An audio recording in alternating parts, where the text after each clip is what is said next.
அஸ்ஸலாமு அலைக்கும் வரஹ்மத்துல்லாஹி வபரகாத்துஹு. ஹாய் நண்பர்களே, அன்றாடம் ஓதக்கூடிய சுன்னத்தான துவாக்களில் இன்று பார்க்கப்படக்கூடிய துவா கழிவறை விட்டு வெளியே வரும்போது ஓதும் துவா. சொல்லுங்கள். பிஸ்மில்லா ரஹ்மானி ரஹீம். குஃப்ரானக அல்ஹம்துலில்லாஹில்லஸி அஸ்ஹப அன்னில் அஸா வஆஃபானி. குஃப்ரானக அல்ஹம்துலில்லாஹில்லஸி அஸ்ஹப அன்னில் அஸா வஆஃபானி.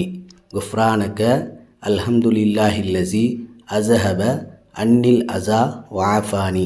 இதன் பொருள், அல்லாவே, நான் உன்னிடத்தில் மன்னிப்பை கூறுகிறேன். என்னுடைய வயிற்றில் வேதனை செய்யக்கூடிய அசுத்தங்களை வெளியாக்கி என் கஷ்டங்களை நீக்கி சுகத்தை கொடுத்த அல்லாஹ்வுக்கே புகழ் அனைத்தும் என்று இந்த துவாவை நாம் அதிகமாக ஓதி மற்றவர்களுக்கும் அனுப்பி இதனுடைய நன்மைகளை அல்லாஹு தாலா நம்மவர்களுக்கு கொடுப்பானாக. ஆமீன் யா ரப்பல் ஆலமீன். அஸ்ஸலாமு அலைக்கும் வரஹ்மத்துல்லாஹி வபரகாத்துஹு.